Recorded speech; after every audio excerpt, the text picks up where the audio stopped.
Hello, glad to have Jeremy on the program today. This is Real Music.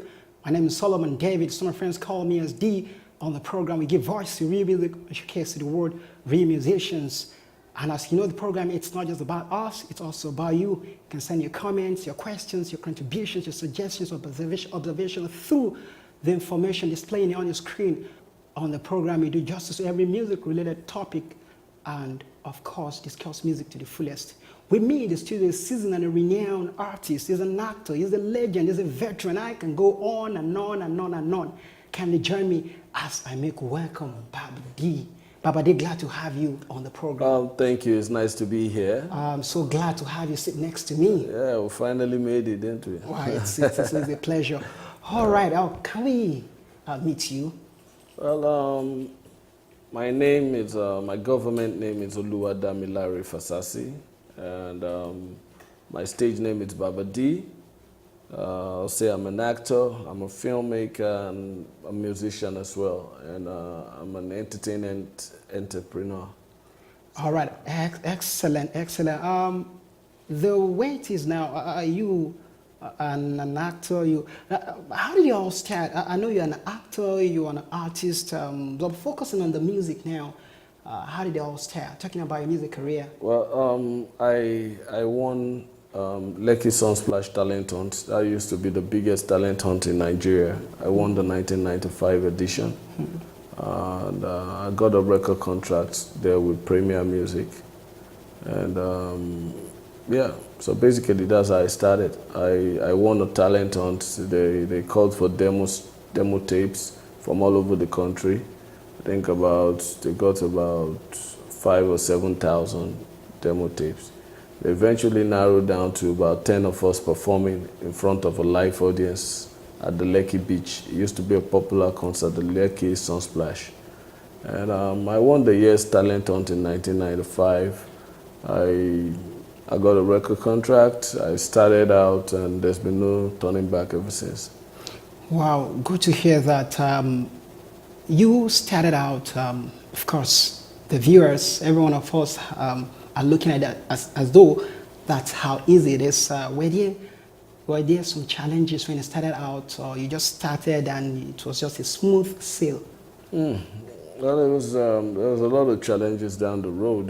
There will always be challenges, and if your set goes whatever you said, there's going to be challenges. There's been like a bumpy ride, but all in all, I'll say it's been worth every second of it. Yeah. So there will be challenges. Challenges are bound to happen for you to achieve anything meaningful.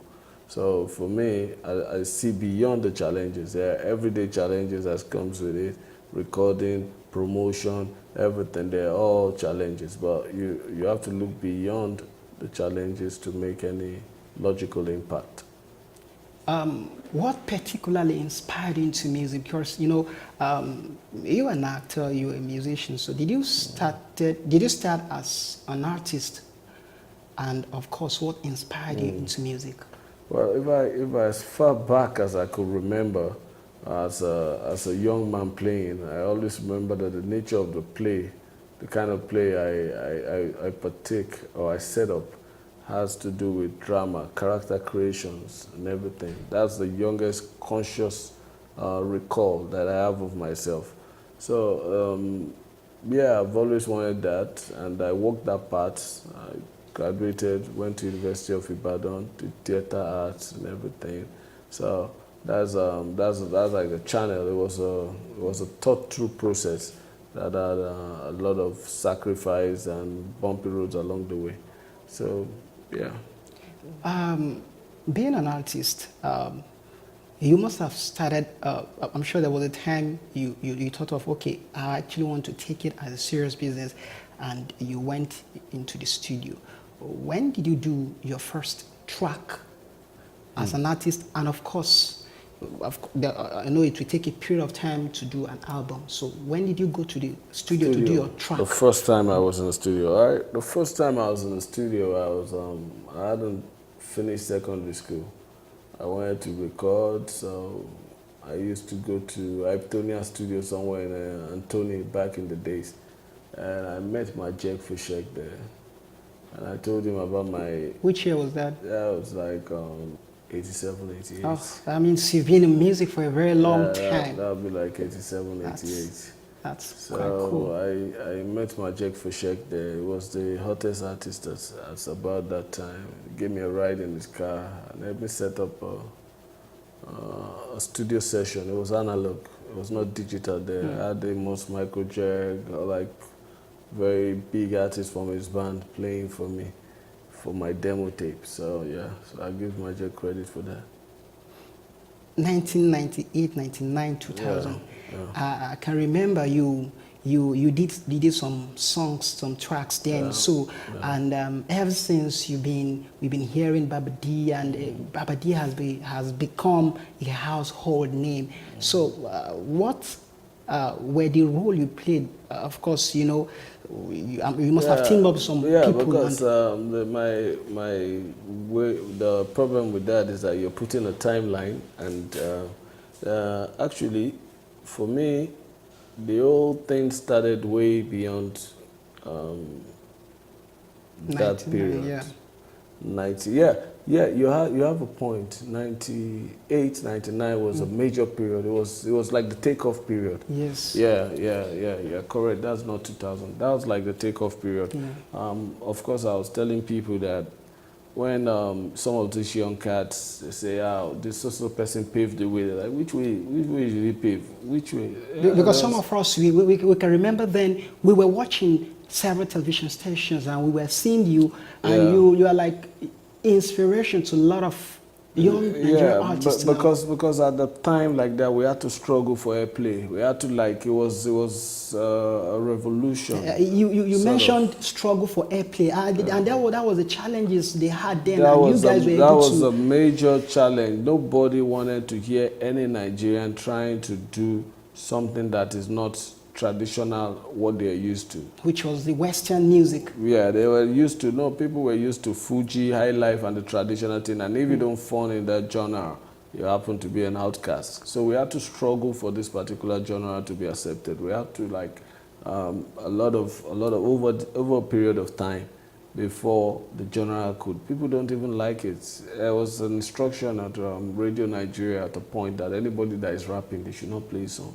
Goodness. And the instruction was there for like maybe a decade. That one DG or was just woke up one day and said, anybody that is rapping, all those things that they are saying, don't play their song on Radio Nigeria, Metro FM now.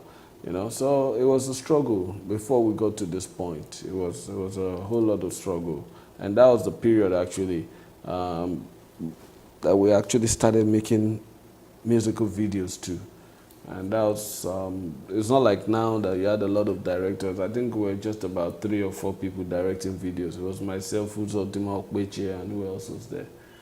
Yeah. You also direct music videos too. Yeah, that's what that means you, of course, I should have even described you as a multi-talented personality. And during the course of the program, you'll be unveiling to us some other things you do in entertainment. Yeah. Now, you did a particular track that shot you to the limelight. So what track was that? I take it as the single with what got popular in the western part of Nigeria. I was a student of University of Ibadan there, and I did this song with Two-Face, Sultan, and my brother Lambo, and it became like an anthem. And what was the title? It's called Sodiye. Sodia Kujidi. I remember, in fact, that particular track was a banger. As a matter of fact, then it was all over and it was aired for a very long time. The video was exceptional. I actually toured all the major campuses in Nigeria then. I was invited to all the major campuses. Ife, Osu, everywhere. I was there. So performing, it was the in thing at that time. Yeah. What year was that particularly? Can you remember? To be honest,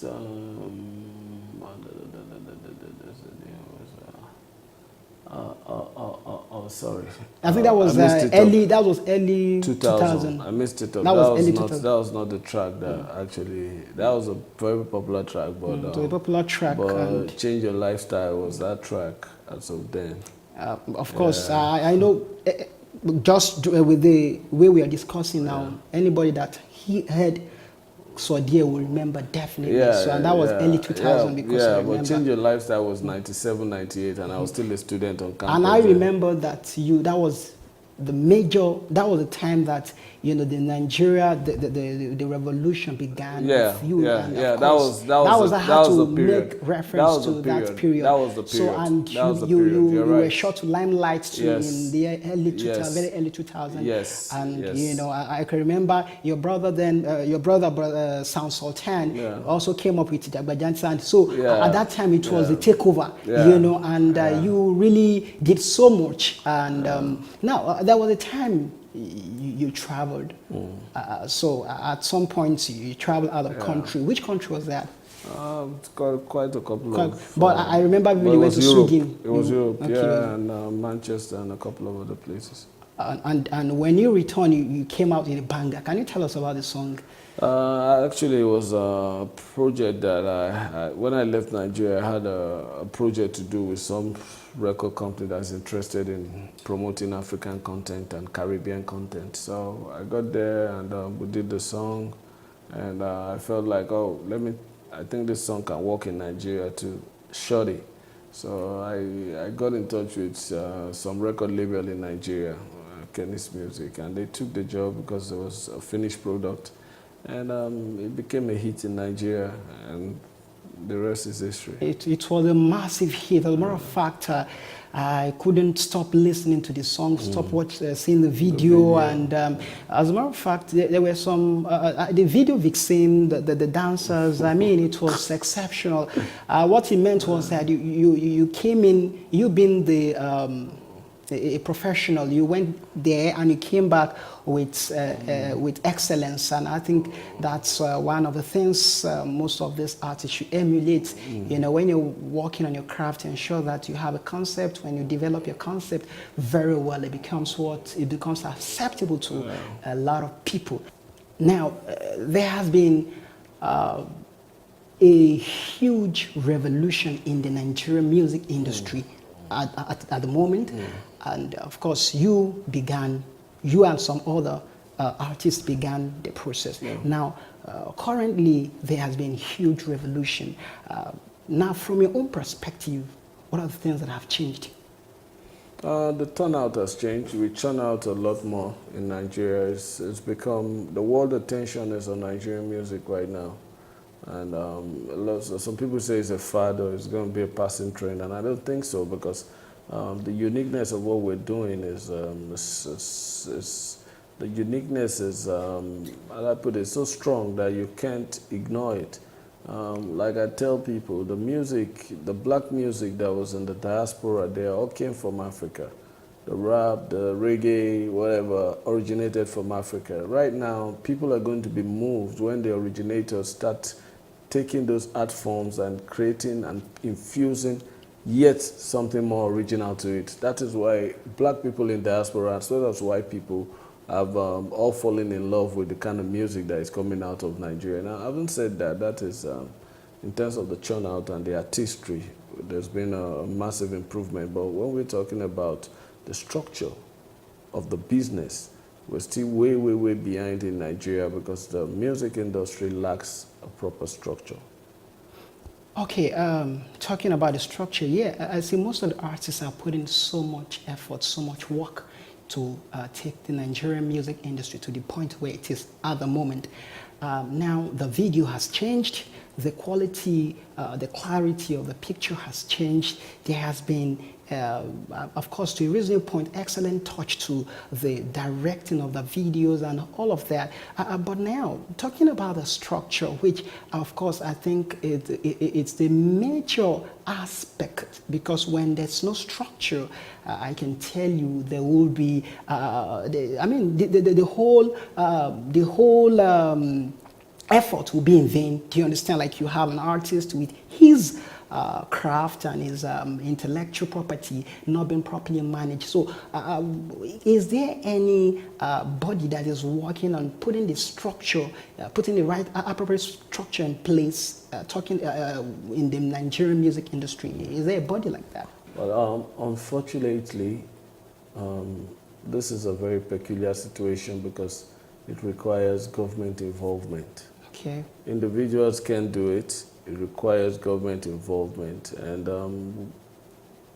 the present administration has shown interest in one or two phases. But I think it's something that needs to be done, prioritized as a matter of urgency. It's something that needs to be done urgently, and it's something that even the country itself is going to benefit from, the structuring of the music business. There's a lot of issues regarding that. We're talking about music distribution, we're talking about copyright management, we're talking about artist remuneration and stuff like that. Those are stuff that needs to be properly itemized, structured, and organized.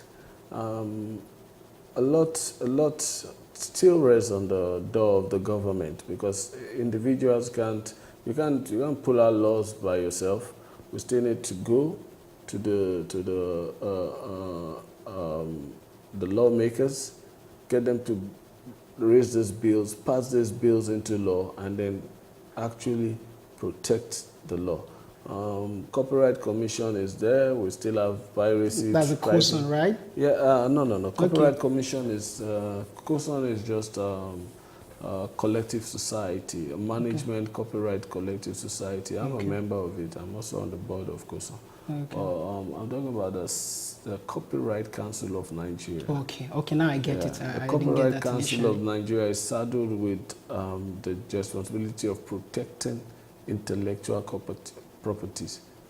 But they have a whole lot of challenges, and it's just like there's no change. But of recent, the Copyright Commission has been trying, they've been going after pirates and everything. But right now, the business is diverse and the business has changed so much that you don't even need to go after those people pirating CDs, because the bigger perpetrators of the copyright infringement are the telco owners, because that has become the major form of music distribution.